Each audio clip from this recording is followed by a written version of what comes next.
I would like to welcome everybody to the 5,553rd meeting of the Rotary Club of Chicago. Everyone is now in session. So we're going to start today, as we always do, with the thought of the day. And I'm going to turn the floor over to one of our newer members. She runs Fawbush Consulting, doing HR coaching, consulting, and management training. Jenny, the floor is yours. Thank you. So today's topic is human trafficking, which is an ever-increasing area of international concern. Trafficking in humans is one of the fastest growing criminal activities in the world. It's stated to be the second largest criminal industry. It's utilized for the suppression of human rights, the institutionalization of sexual slavery, forced labor, and to exert control over women's reproduction. It's a global scourge that affects communities from every continent. I'm going to share a poem from a woman who has gained physical and emotional freedom from the chains of slavery that once held her captive. The poem is titled "She Lives" by Deborah Eyes. She'd forgotten how to smile. She looked into the mirror, urging her muscles to remember the pattern. Her fingers edged her cheeks upward, tracing the outline of what she sought. She clawed into the depths of her soul, into the darkness that plagued her. She searched for a marble, a sparkle of joy and light. They had put her down, stripped her of her purity, chartered her like an object, sold her to the highest bidder. Her identity lost in more ways than one. She'd survived, she'd escaped. She rebuilt a new identity, a brave voice, fighting for the voiceless, protecting the innocent, past the hate, anger, and nightmares, building on precious lost years, healing from within, telling the world her story, learning about love and happiness, walking out in freedom, embracing life as the sun rises at dawn, like a dead seed sprouting to life.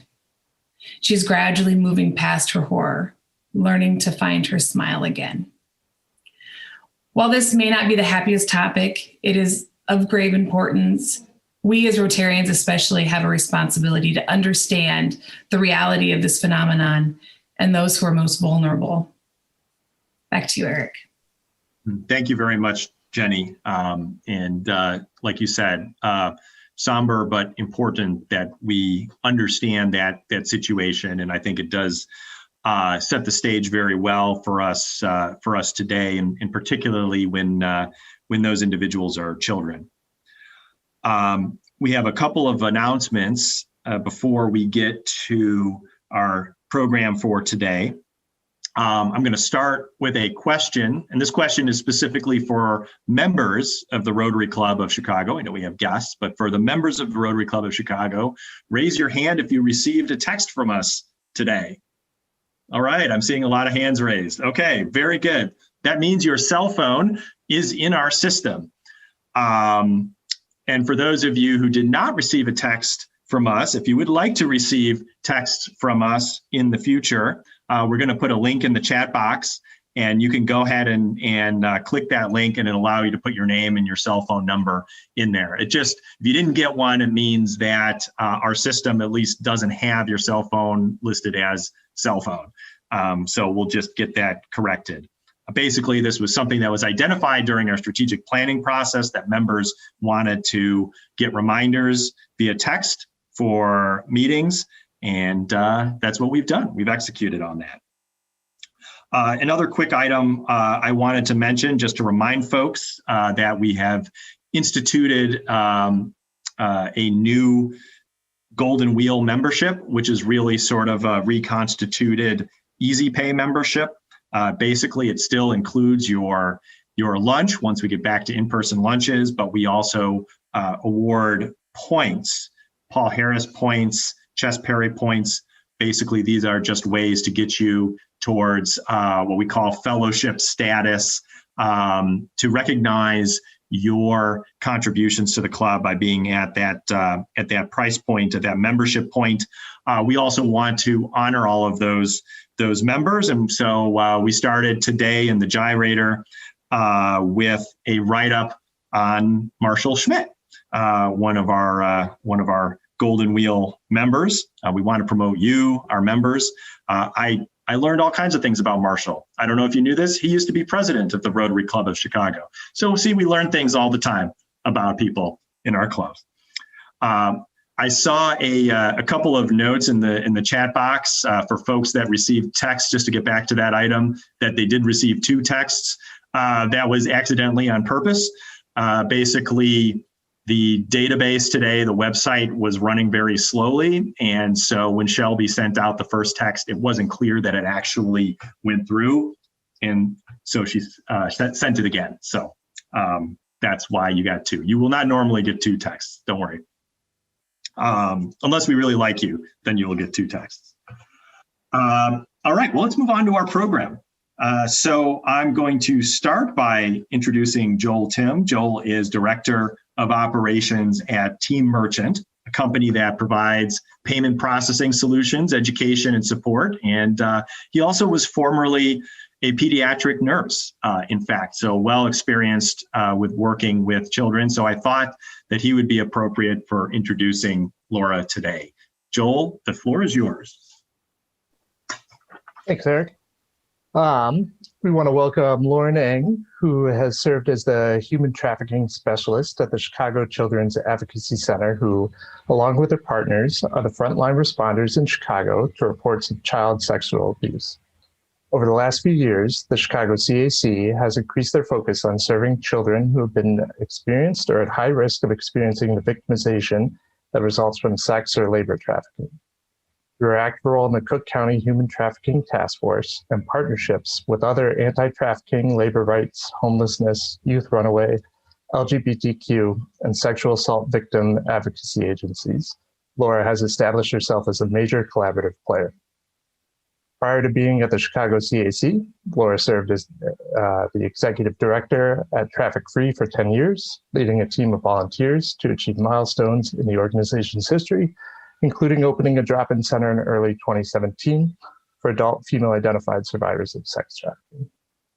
Laura is also proactive about creatively using a myriad of platforms from which to connect with the public. In 2011, she boldly wrote and self-directed a monologue depicting the psychological trauma bond formed in a trafficking victim's mind. She illustrated the battle of overcoming manipulation and the pursuits of love and inclusion that most sex trafficking victims face in wanting to break free from the life.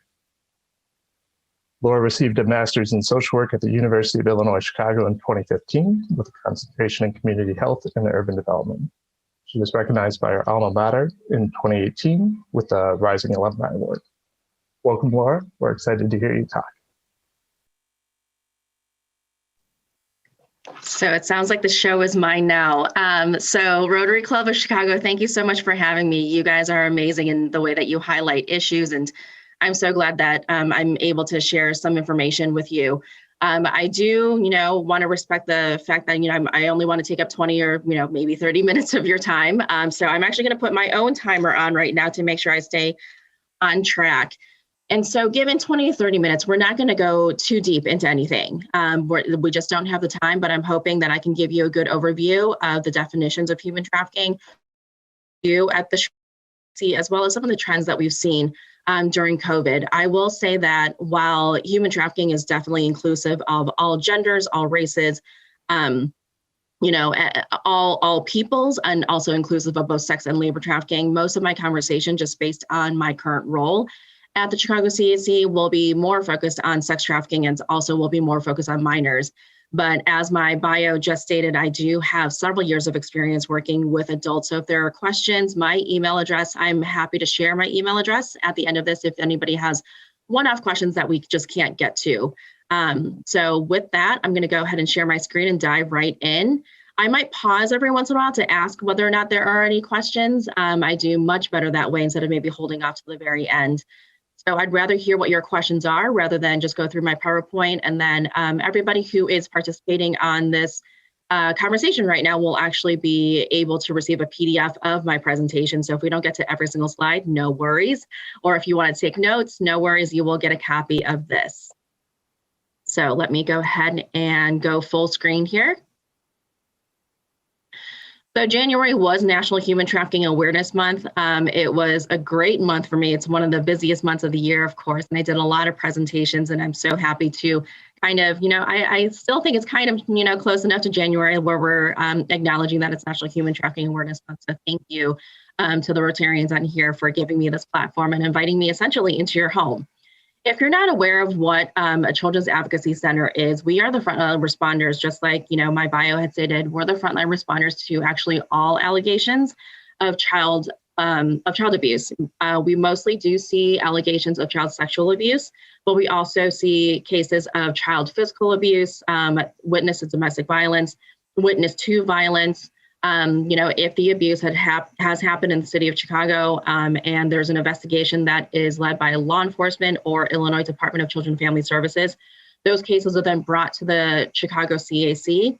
And essentially what we do there, one of my colleagues put it best, and I steal this from her all the time, that we're kind of like a kid-friendly police station. And so, that's obviously, that phrasing is not to deter anybody, that we're not here to just be cops. But, if you look at this screen, if you're not familiar with what a CAC does, or if you're not familiar with a forensic interview, I'm sure you've watched Law and Order type shows.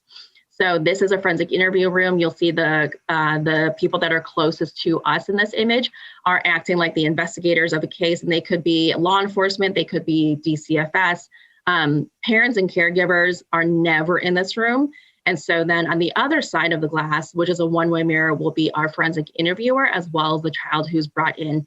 And so none of our is ever leading. It really is an open forum for kids to, share about their experience. And so, of course, it's daunting. It can be scary. We always show children the room before the interview starts to get them comfortable with it. And then we always ask them if they have any questions and to let them know that they are not there. They're not in trouble when they're there, because it can feel that way, right? When you're a child and an adult is questioning you about different things. But we always explain to them that if anybody has hurt them, this will give us a chance to hear, from their perspective. And so while they're there for a forensic interview, they'll also be supported with family advocacy and referrals of mental health services, if that's something that they're looking for. If there are other resources that we can help with, we also have a family support specialist who can help with, connecting them to resources all across wherever it is that they live. And so in-house, if you've ever seen the Chicago CAC building, we're right at Roosevelt and Damon. It's a pretty large building, and it's one big circle once you actually get on campus. And we have all of these other multidisciplinary partners that are actually in-house. We do house detectives from the Special Investigations Unit, as well as the Internet Crimes Against Children. And so they're right down the hall. We also have DCP investigators from DCFS who specifically work on the cases that we do see here at the CAC. We also have assistant state's attorneys that are in-house, mostly, of course, because of COVID. Unfortunately, they are working from home, so we haven't seen a lot of their faces in a long time. But we also do have a clinic on site, so that when a child does come in for a forensic interview, they're always offered a medical exam. And everything that we do at the CAC is by choice. So if a child comes in and decides that they just don't want to talk, that's fine. We'll support them with still the family advocacy piece and the family support specialist piece. But if you're curious how you make a referral regarding any suspicion of child abuse, you would just call the Illinois DCFS hotline or make a report to your local law enforcement. The human trafficking unit that I'm a part of is a little bit different. If you have a human trafficking suspicion, you don't really know what to do about it, you're welcome to contact me directly to discuss it through. And then I can tell you whether or not it's called maybe to DCFS or local law enforcement, or something that, I don't know, we'll talk about any situation. So my referrals specifically for human trafficking do not need to always come through a hotline or local law enforcement. So let's dive right in. What is human trafficking? A lot of times I like to really start these conversations with, talking about some of the myths that are out there. Sometimes it's a lot easier to talk about what human trafficking is not, as opposed to what it is, because it gets very legal definition-y, right? So when we talk about human trafficking, we are talking about the, all the areas of human trafficking, which include sex trafficking, labor trafficking, and domestic servitude. One of the myths is that human trafficking, the phrase human trafficking and the phrase sex trafficking can be used interchangeably. That is not true. Sex trafficking is a form of human trafficking, And if we use it interchangeably, then we're ignoring the fact that there's a large number of people worldwide who are being trafficked for labor. And then within labor trafficking is domestic servitude. So some people separate out the three, and a lot more advocates will envelop domestic servitude into the umbrella of labor trafficking. But we're going to dive a little bit into those definitions. What is labor trafficking? Here is a federal definition for you. There's three parts to labor trafficking and sex trafficking, and they're very similar when I show you the definitions. Labor trafficking is part A, the recruitment, harboring, transportation, provision, or obtaining of a person for B, labor or services, through C, the use of force, fraud, or coercion for the purposes of subjection to involuntary servitude, peonage, debt bondage, or slavery. It's forcing someone to work beyond, their free right to leave. So one of the things that another colleague of mine has really kind of narrowed this down to so that you and I can understand labor trafficking better is if somebody is working and you ask them, can you leave your job? The answer to that question, it gives you a good determination on whether or not they're being exploited or trafficked or, anything that's in that gray area in between that. So if somebody's saying, I can't leave my job because, so-and-so has my passport and I can't leave, then that could be a sign of trafficking. Or if somebody says, oh, I owe somebody because I paid an employment agency for me to come over here to the United States and I still owe them, I can't leave this job, that could be trafficking. So listen for those reasons of why somebody cannot leave a job. But why are we talking about it? How does this affect you and I? When we talk about labor trafficking, when we talk about human trafficking in general, most of us aren't engaging in sex trafficking of any kind. We're not sex buyers, we're not pimps. We don't have our own personal experience being a victim of sex trafficking. But the unfortunate reality is that we're all complicit when it comes to labor trafficking. And this is a much longer conversation, just like any other topic that we might talk about tonight. Well, when we talk about labor trafficking, the harsh reality is that a lot of people are being exploited from the raw supply chain side of things for the products that we use, for the products that we put on our bodies, the clothes, the technology that we use, and the food that we eat. And so a lot of times when I'm doing trainings with kids, I'll throw this slide up. And even, if you have a sweet tooth, you can think about this yourself. But how often do we go for a piece of candy or even a cup of coffee or, you're going to your favorite clothing store and you're not thinking about the person who helped source it, who helped farm it, who helped sew it, who helped pick it. And so the harsh reality with a lot of these chocolates is this.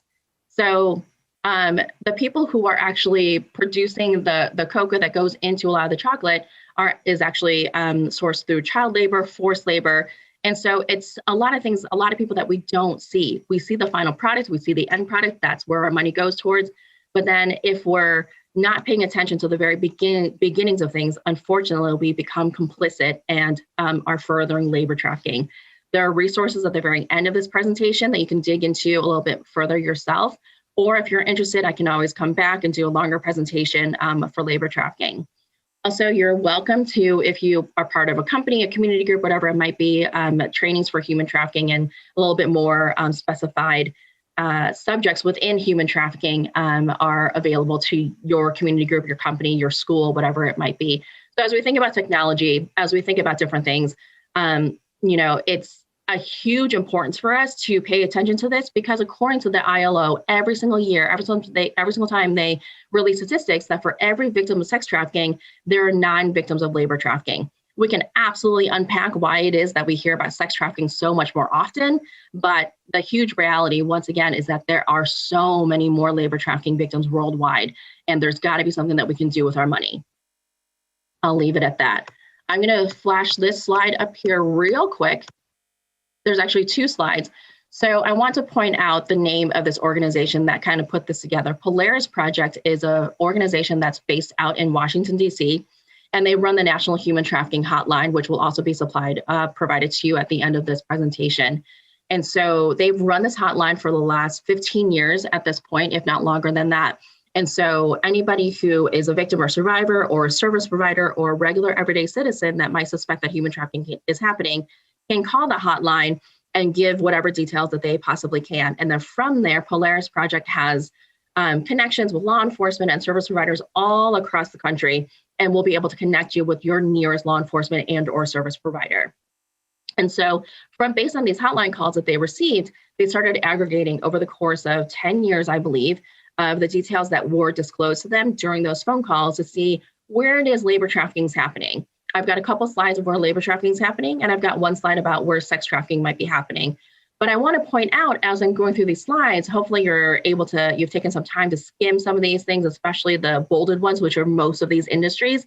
When we're looking at labor trafficking, what does it look like in the United States? It looks like industries where somebody might be working by themselves. It looks like industries where there's a lot of travel and people aren't staying in place for very long.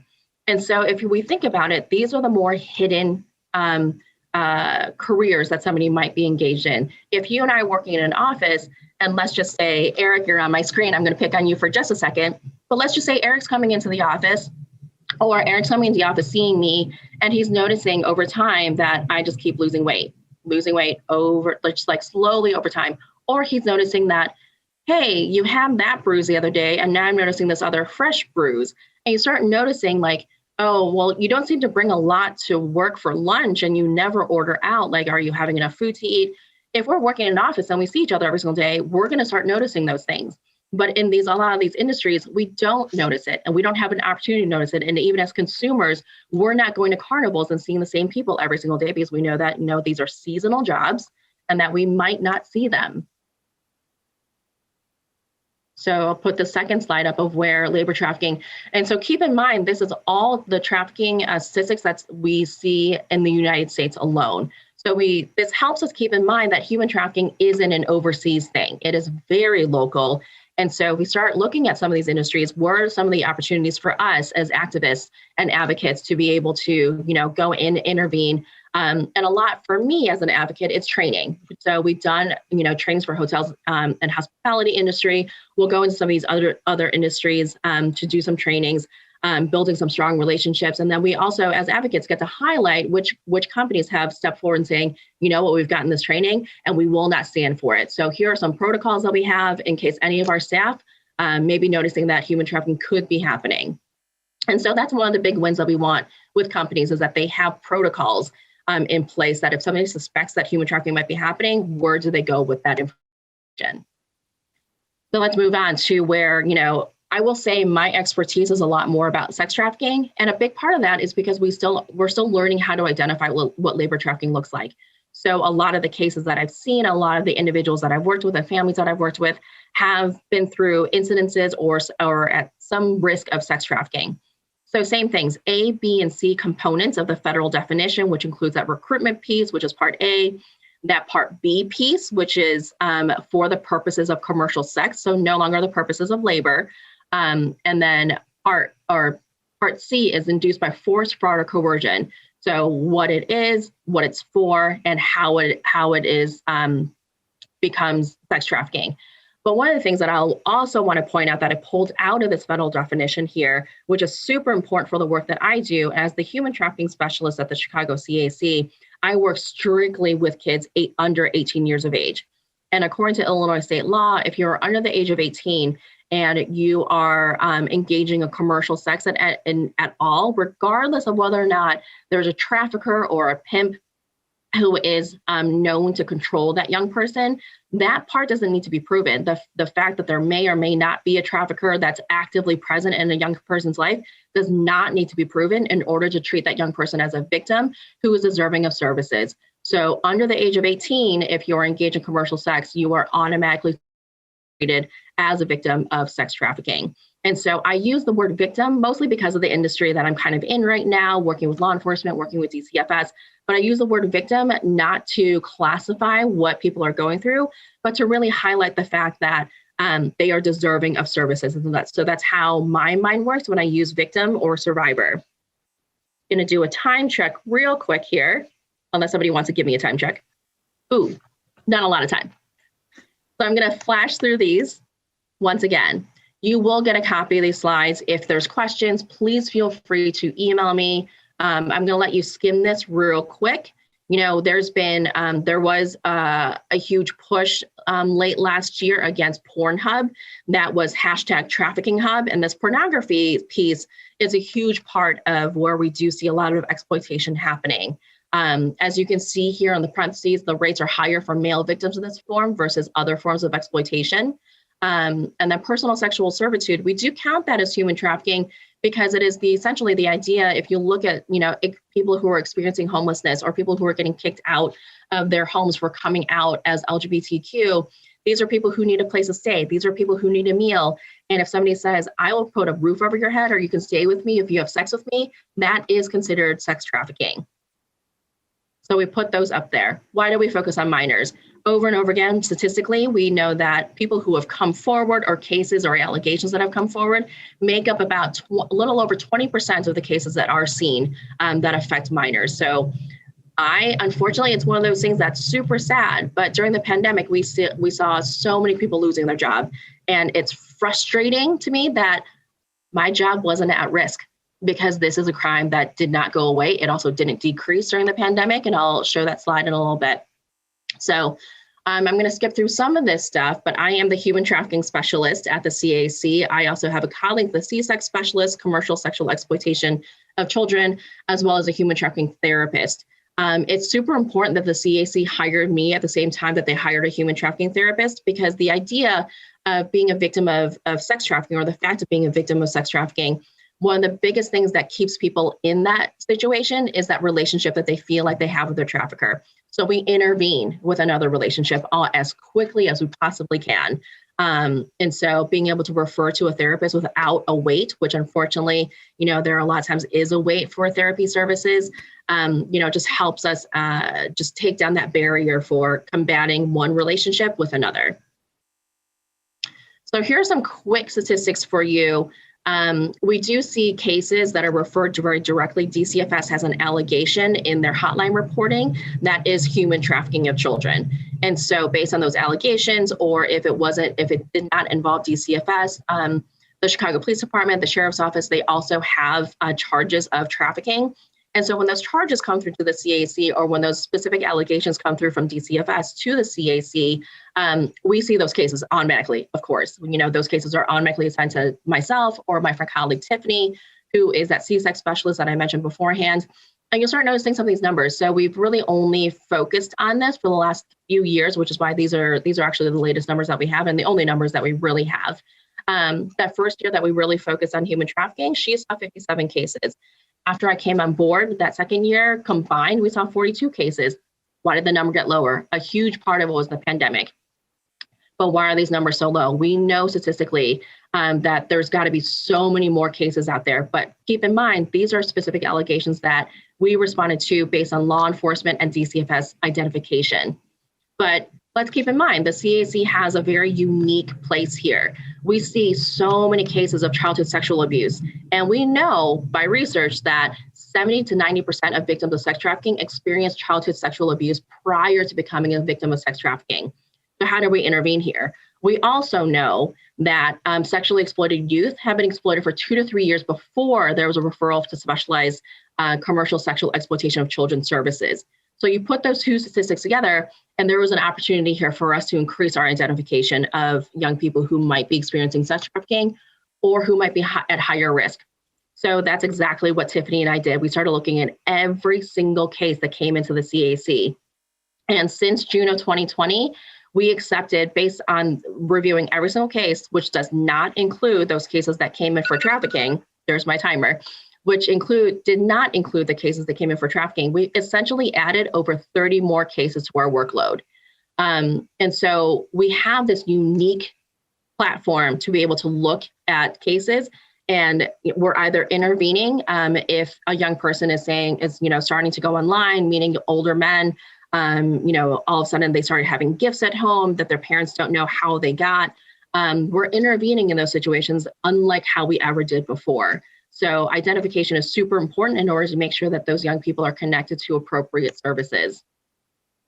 And so if you are curious, if anybody on this call is a mandated reporter, which means, doctors, teachers, social workers, all human trafficking allegations must be reported to DCFS, and that is the hotline number to call. DCFS is really trying to get people to make hotline reports online these days. I don't have that URL for you, but you can give that a quick Google search and figure out how to make that hotline report online. Of course, if it's an emergency, call 911, or if something's happening right then and there. And so another point is that regardless of whether an investigation moves forward, the advocacy piece doesn't stop. Tiffany and I will continue to offer advocacy, mentorship, whatever it is that the child and that caregiver is open for, because we know that, lack of evidence means that an investigation might have to end, but there's enough there, and that child deserves services and intervening. So Tiffany and I will stay on top of that situation. Here's some trends that we've seen during the last year that we've all been experiencing COVID. There's three major points that kind of affect us at the CAC with the young people that we serve. And so three different trends we've seen here is that there was an increase in sharing of graphic images, so selfies, nude selfies, nude other images on social media. And there's a website there for you if you want to look further into that. We, of course, saw a vast reduction in identification and reporting of all types of abuse, which prevented us from being able to offer services to as many kids as probably needed it. And the unfortunate thing, working with exploited youth, most of these young people are teenagers that we're working with, and they're getting bored. Who wants to stay in a home and all four walls when you're a teenager? You want to be out, you want to be socializing. And also a lot of these young people, if we're looking at risk factors, maybe they already don't get along with their parents. Maybe they're already fighting with their caregivers. And so unfortunately, we saw a huge trend of more and more of them going missing or going on run. We haven't really, we may have seen a slowdown in some of this stuff, but that social media piece and that selfie taking and that selfie posting, unfortunately has not gone down. So that's it. Let's go ahead and go to questions. Thank you so much for allowing me to take that time with you guys. Thank you very much, Laura, and no problem at all. I think we can, if there's other stuff you want to share that you didn't get to share, feel free to weave that into the Q&A. I think people are really engaged here.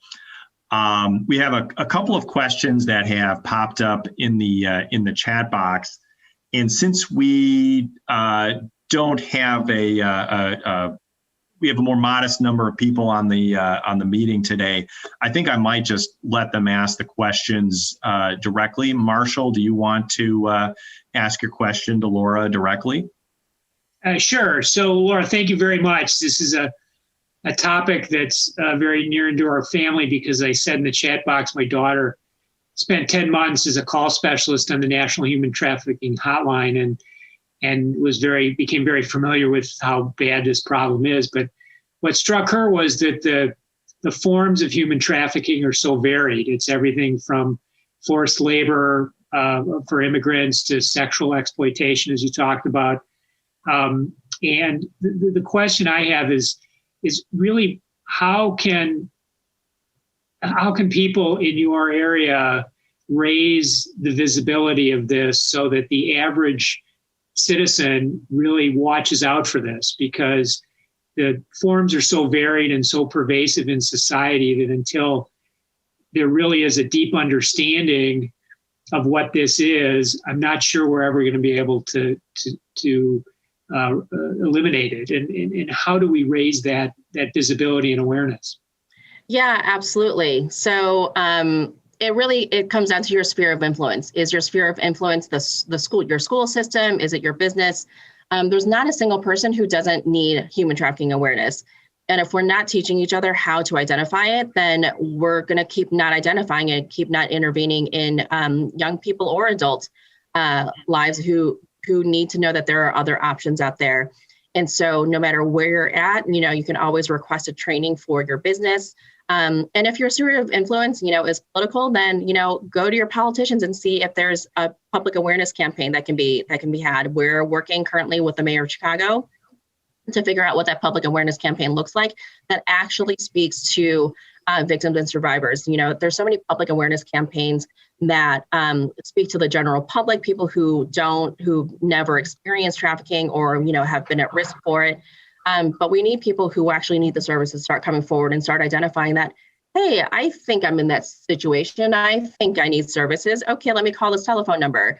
We don't know when that campaign might be rolled out, but it's huge that we're even having that conversation at the city level. And there's no reason why we can't have it at every other level of government. And also, the last thing I would say is, especially with your daughter having worked at the Hotline, I'm sure she knows firsthand all the myths that go viral. And so that is also something that we can do, is not to repost things. If something has gone viral that says this is human trafficking, oh my gosh, watch out for this. If it's a story that seems so sensational and that is so juicy that you just have to post it, it's probably not true. And so a couple of examples is when people started posting that traffickers use white vans very often. And if you see a bunch of white vans driving down the street, it's probably human traffickers trying to look for girls to snatch off the street. That's never proven to be true. There's no favorite car that anybody has ever identified as a favorite car of traffickers. And the white van myth is exactly that. Or the myth that came out about Wayfair that, somebody basically got really frustrated that there was a cabinet that was maybe overpriced. I don't know, super expensive. And started making an allegation that Wayfair was really selling children when they were, selling cabinets online. And if you look at the names of the cabinets, they're actually names of children, and they're priced higher than other cabinets on their site because they're actually selling children. And so that was actually a disgruntled customer that made up this rumor, and somehow that went viral because those things are juicy and people want to talk about it. And so, I don't want to say that everything this group has said is not true, but a lot of these conspiracy theories did come out of QAnon. I don't know that there's anything that they said that is true, at least when it comes to human trafficking. So, look at the source before you repost something. Thank you, Laura. That's very interesting. I did not hear that story. That's wow. We have another question here from Gene Sullivan. Gene, do you want to just ask your question directly? Sure. Laura, thanks for your presentation. Very interesting. A lot of the training that I've received in the past have been that there's emphasis like trafficking was taking place internationally, but I was shocked to recently learn that 80% of the trafficking, for example, like sex trafficking, is occurring actually within the United States. And the traffickers have become very sophisticated using the internet to introduce themselves, and they work their way through with the kids. And as you had indicated, the kids come from tough backgrounds. They're not necessarily always sympathetic backgrounds. They're looking for security or money, or they've got very, very tough home lives, or maybe with parents that have very serious issues or whatever. And so that they're fleeing very tough environments to go to places and someone that might protect them and actually be better. With all that being said, the traffickers know how to get at the kids. They know they only have to get them to age 18. It takes a long time to investigate this stuff. There's 50 plus jurisdictions. They move the kids. And so my question to you is, even though you mentioned it's the number 2 highest crime, there are very few law enforcement resources put against it. Only about 5 states allow people to hold the kids, like at the CAC, for 30 days to help them deprogram them. Are there some actions that would help the CAC be able to have enough time to work with these kids? Because it's more than just getting them back. There's a lot of issues. And I've heard that the exploiters are giving them a burner phone. They walk in the front door with the police and they walk out the back door after you have a chance to talk with them, and they get picked up by very people that they were just pulled from. So I'm kind of wondering what would really help CAC in terms of helping them have time to work with these kids and the resources that are needed. Yeah, you bring up several good points about the barriers that we have in order to intervene in these situations. So, gosh, it's a multifaceted issue, right? I would say the biggest thing that we need are mentors. When we talk about providing intense advocacy support, essentially at the end of the day, what we're trying to provide is mentorship. And so, you look at the numbers, Tiffany and I, unless we're making a referral to our human trafficking therapist, we're carrying that caseload ourselves, which means we're trying to keep in touch with our kids and just check in and making sure that they're trying to, if they're trying to live normal teenage lives, which every single one of my kids are, it's just checking in and encouraging them for their goals of whatever high school they might go to and whatnot. And so it's one of the points that you had brought up about holding kids, it really is a systemic approach. I always say that we work with their support team. If they have a therapist, if they have a doctor, if they have a psychiatrist, we work alongside of them.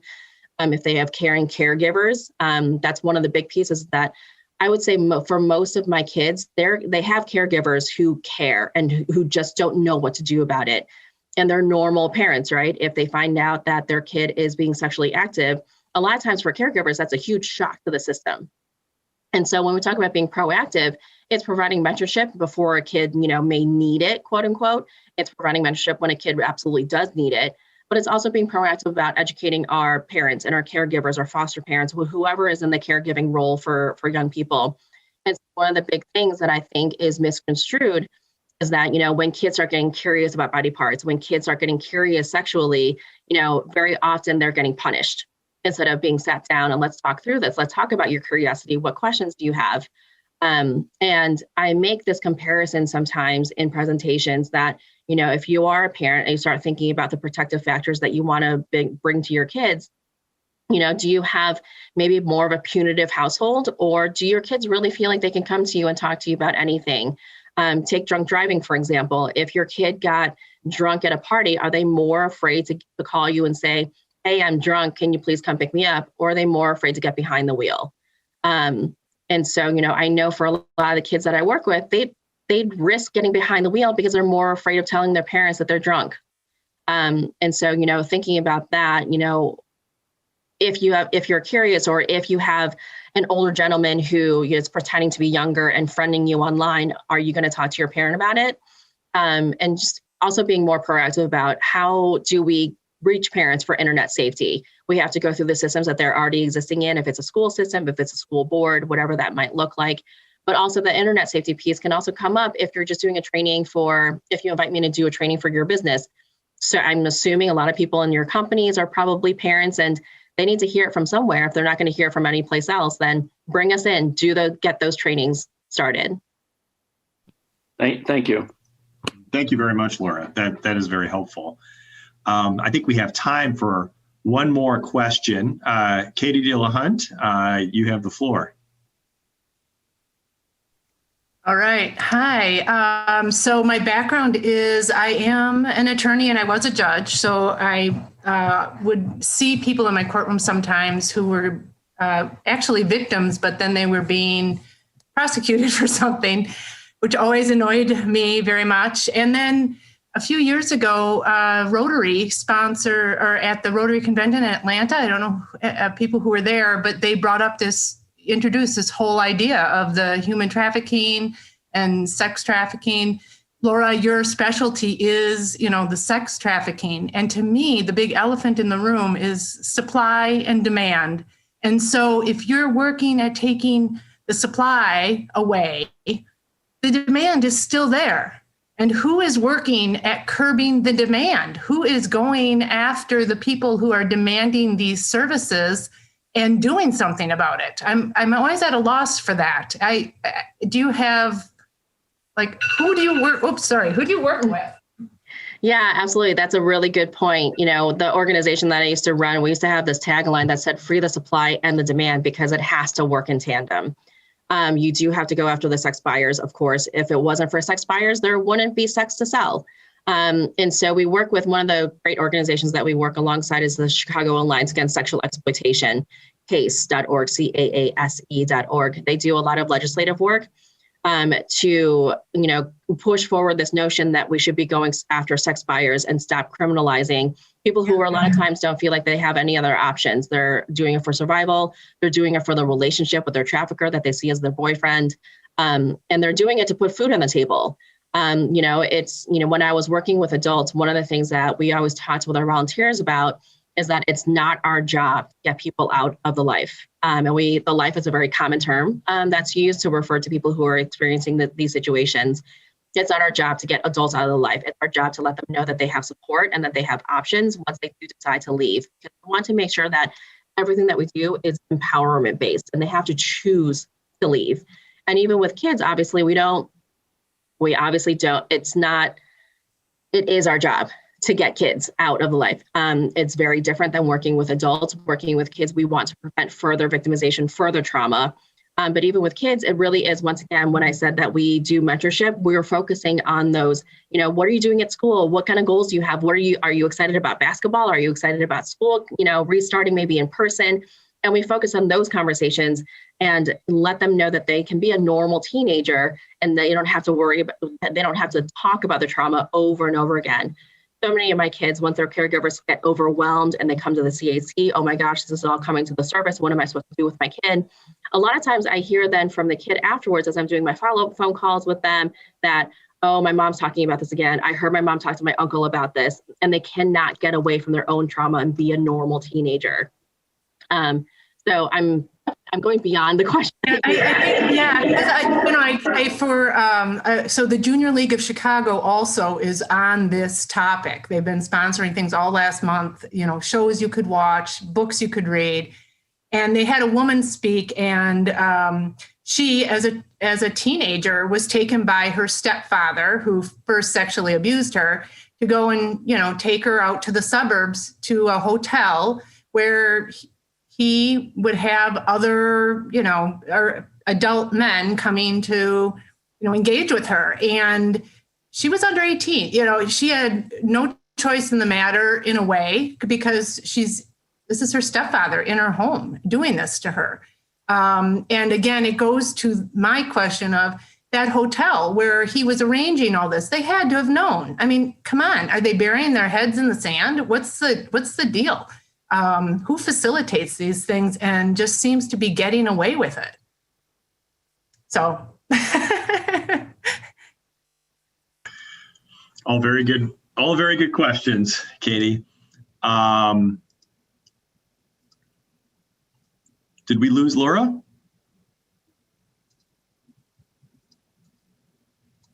Laura, are you still on? Oh dear, I think Laura may have dropped. Well, I will assume that she will come back on. I was about to present her gift. So if somebody could shoot me a message when she pops back on, and I'll present her gift. Otherwise, for the moment, we'll move on to the next step of the agenda, which is to introduce our guests here with us today. And so as I go through, if you could just tell us your name, tell us what you do, and tell us, if you are a Rotarian, what club you are from. If you could just keep it brief to a few seconds so that we can get through everybody, that would be fantastic. And I'm just going to run down my participant list that I have here. So let's start with Alan from Uganda. Please introduce yourself.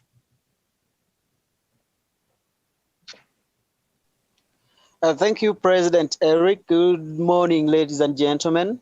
I am DRE Alan from the Rotaract Club of Kampala Central. I'm happy to be here. It's 3 a.m. In Uganda. I've enjoyed the meeting. It's been a very insightful. Meeting. Yeah. Oh, thank you so much. Well, and thanks for being on. I appreciate that you're here, even though it's 3 a.m.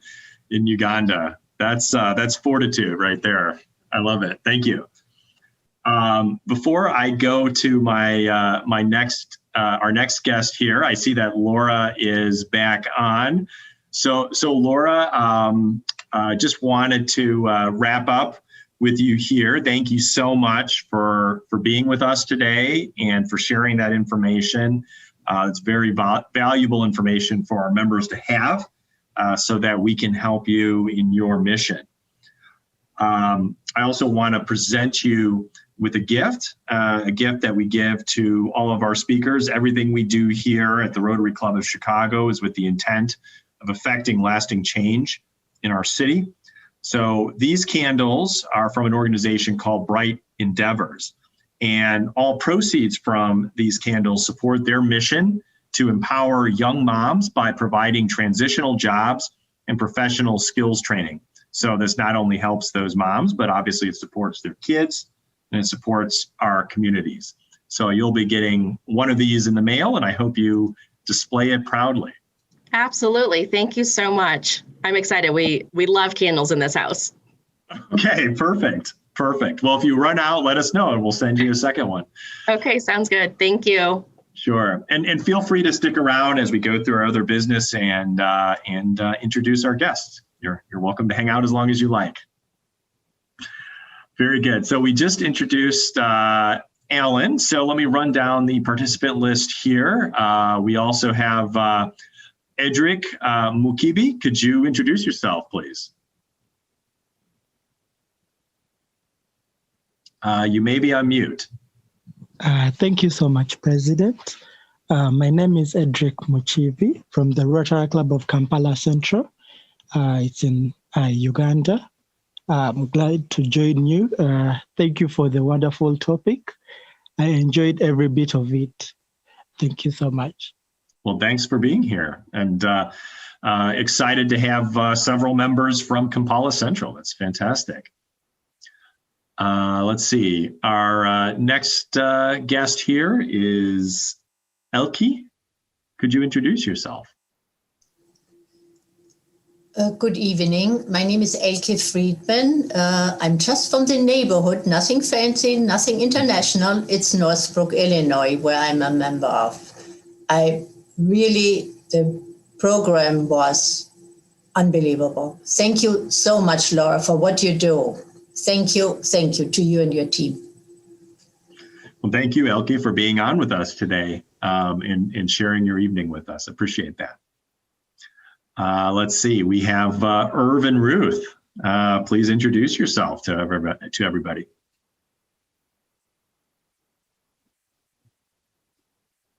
I think you're on mute, Irv. Sorry about that. No worries. Yeah, I always say hello to everyone, our international, national, and local guests. But, when I listen to Laura, I can't help thinking of our problem that starts in our neighborhoods and our families. And the schools have done a terrific job. Without them, our kids would be more in trouble. But I'm in favor of every effort we're doing right now in this country, I hope, to help families be stronger and better at what they do in raising and grooming children. I think if the kids have sufficient shelter and good care and love and food and less gangs in the neighborhoods, I think we'll have less trafficking around. Until then, it is intensified and compounded by this problem. Anyhow, thank you, Laura. It was a good presentation. I've heard it in Atlanta, and we've heard it here. We know about it.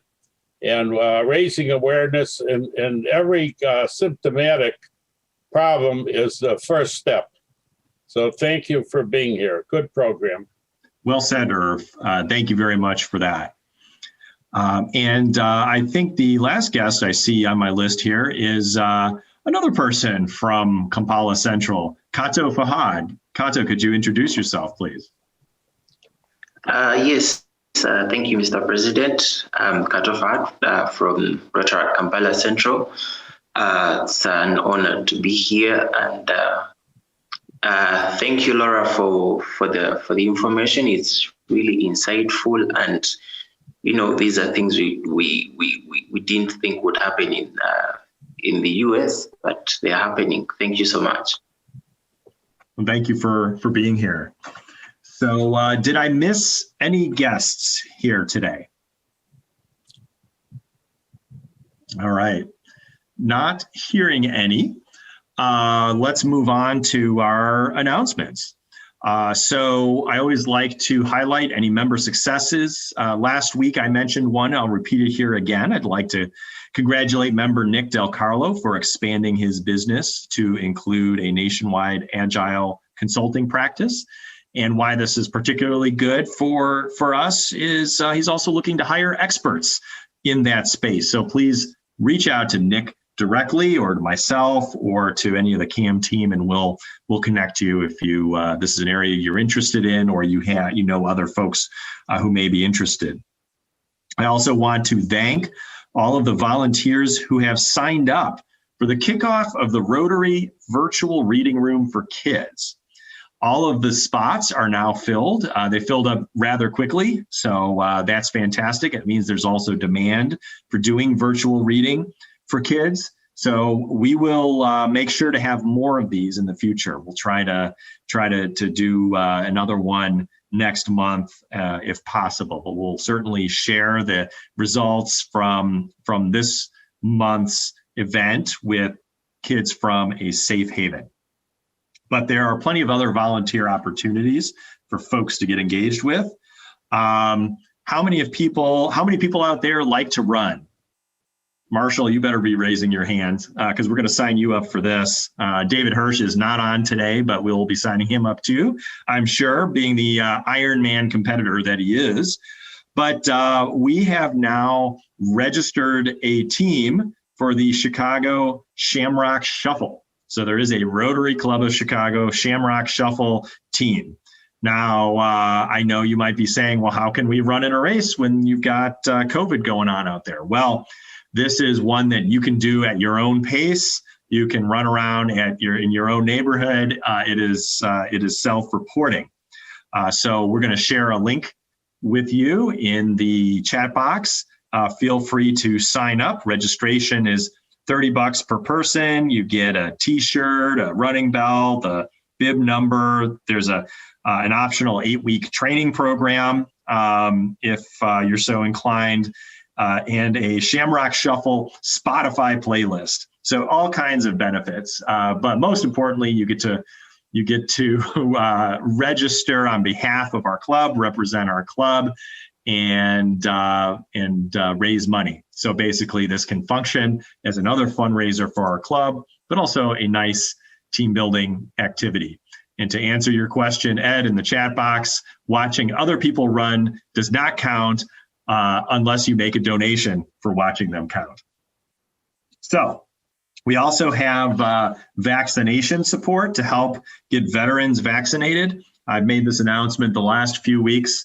The Jesse White VA Medical Center could use some help. You don't have to be a medical expert. There's a variety of different things they need help with in terms of greeting and escorting veterans and others at the hospital. So please do reach out to myself or to Cam, or if you know Pat Merriweather directly, she's organizing this, reach out to her. And then, of course, we have our signature program for helping students. Speaking of what Irv was saying about, helping keep our young folks on the straight and narrow and engaged and employed, all of the things that can help our students stay out of some of the situations that we've been talking about. We have our Job One program. Alita, are you on the call today? I don't think I see you on. Alita runs our Job One program. For those who are not familiar, it allows us to basically give job skills training to Chicago high school students and then provide paid internship opportunities. And we have two asks of our members and our guests to help with here. The first is to spread the word amongst Chicago high school students. Our application is open. It's on our website. Students are free to register. Applications are due March 12th. If you know students at any high school within the boundaries of the city of Chicago, please let them know about this. Please pass on the word.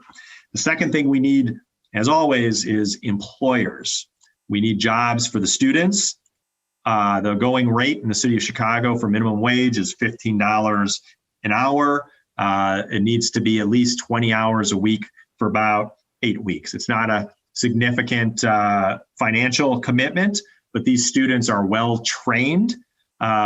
That we've screened them, we've trained them. I guarantee you that anybody who has had one of our Job One interns has not felt it to be a liability. On the other hand, quite frankly, it's been a big benefit for all of our employers. So please help us there if you can. For our annual campaign, Marga, do you want to give us an update there? And I think you also may have a video for us, right? Yes, I would like to speak before the video. And as you know, we're calling you every Tuesday to remember that our foundations make possible what we all do together in our club. We have the Rotary One Foundation, which is the foundation for our club. And you're familiar with it. You know, we get every year, that foundation gives funds to the different committees for their projects. And we also have the Rotary International Foundation. And this month of February is the Rotary International Foundation month. But I want to tell you what happens when you give money to the Rotary Foundation. It comes back to you in the shape of projects that are funded by enormous amounts of money. As you know, we have a very active international committee, and I'm going to give you a couple of examples of how much we have raised for projects and how much the Rotary Foundation has contributed to us. As many of you know, we have a very large grant in Senegal for the awareness and detection of cervical cancer, which is going amazingly well in spite of all the difficulties with the pandemic. But that grant is for $266,000. Well, will you believe that the Rotary Foundation gave us from that $120,000? Okay, so this is, it's almost half of this enormous amount of money. We've just finished fundraising. We've had a grant approved for Bolivia, one of the 5 grants we're working on to donate medical equipment to 5 hospitals in Bolivia. So the first grant that was approved was for $58,000. The Rotary Foundation contributed $20,000 of that money. And then we've had another grant in Bolivia that they gave us 50% of that money. So, it is really extraordinary. And if you want to give money for a foundation that does its work well, we couldn't be better qualified already by Charity Navigator. We're in the very top level. And also you may like to know that more than 90 cents per dollar that you donate to the Rotary International Foundation goes to the beneficiary. So there are very, very few foundations in the United States that can match what we do. So I want to encourage you. We have to donate to this foundation a goal of $15,000. We also have a goal of $60,000 for our Rotary One Foundation, and we have reached about half of what we need to raise for the Rotary One Foundation. So please reach out to me if you have any questions, or just go to the website and click donate, and you know what to do. It's very easy. Thank you, Eric, very much. And now we can see the video that will show you what the Rotary Foundation has enabled us to do in our district. Go ahead.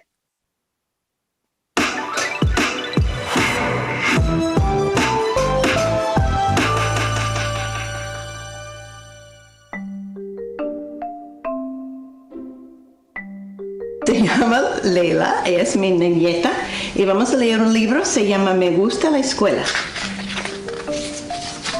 Me gusta leer, me gusta pintar. Global grants are bringing 7 safe and clean educational facilities to children in Honduras because of partnerships between District 6450 Rotary Clubs and Rotary Clubs in San Pedro Sula, El Progreso, and La Paz, Honduras. Among the 588 students served by these schools, 250 will be children with special needs. And Rotary's commitment to sustainability means each school is earthquake and hurricane resistant with a minimum 50-year lifespan, toileting facilities, and access to potable water. 5 of the 7 facilities are in extremely remote areas, providing impactful investments in underdeveloped communities, training, jobs, and income for local residents, and an immeasurable sense of civic pride. With active Rotary participation on project sites and community support in the form of signing ceremonies with mayors, teachers, students, and other leaders, Rotary is building the future of our world's youth. Your Rotary Foundation, doing good in the world. When we were asked to be alone, some were forced into isolation. Nursing home residents have been on lockdown for over 10 months, with few unable to leave their environs, confined to their rooms. Hospital policies of barring visitors means patients must say goodbye to loved ones at the emergency room door, perhaps speaking for the last time. To ease this suffering of isolation, Rotary clubs across District 6450, with the help of the Rotary Foundation, donated over 260 iPads to 44 Chicago area nursing homes and 28 hospitals to provide a means for residents and patients to communicate with loved ones, healthcare providers, and their peers while remaining safe. Your Rotary Foundation, doing good in the world. Why do I donate to Rotary? Is it because Rotary does great work around the world in thousands of communities? Is it because if we as Rotarians do not make a difference, then who will? Is it because we have a moral obligation to help others? Or is it because it's the right thing to do? Yes, all of these things and more. Rotarians are special people. We are people of action, working in communities all over the world. To get this work done, the Rotary Foundation needs our resources. So please, donate to the Foundation. Your contribution will make a difference.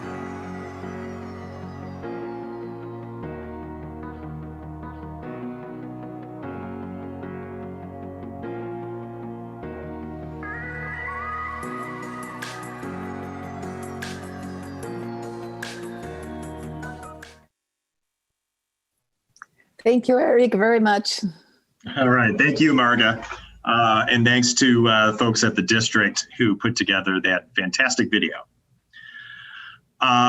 Few other quick announcements here.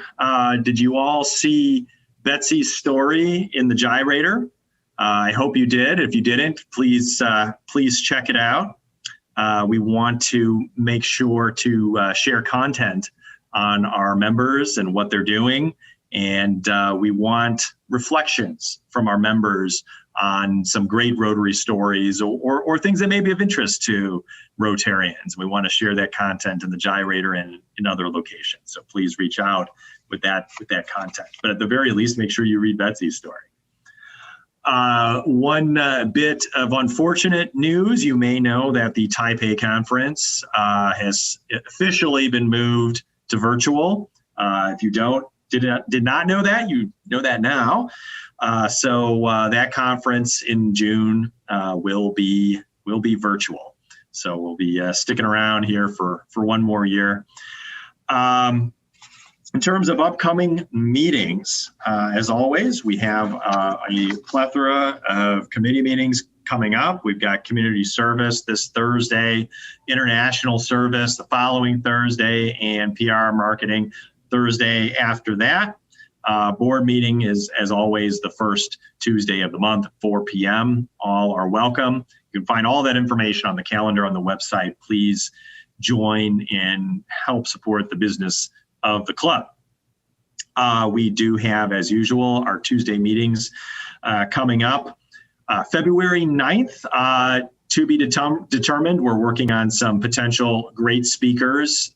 We had Arnie Duncan reschedule. He was supposed to be on the 9th. He will still be here, but he will be in March. That's why you see a TBD. Don't worry, our programs committee is still hard at work. They would never let a program slot go unfilled a week away. So we're just dealing with a shifting time commitment from Arnie Duncan.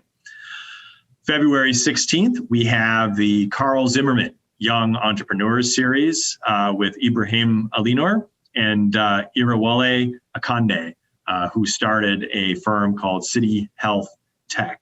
So that should be very interesting. Come support the young entrepreneurs in the city of Chicago.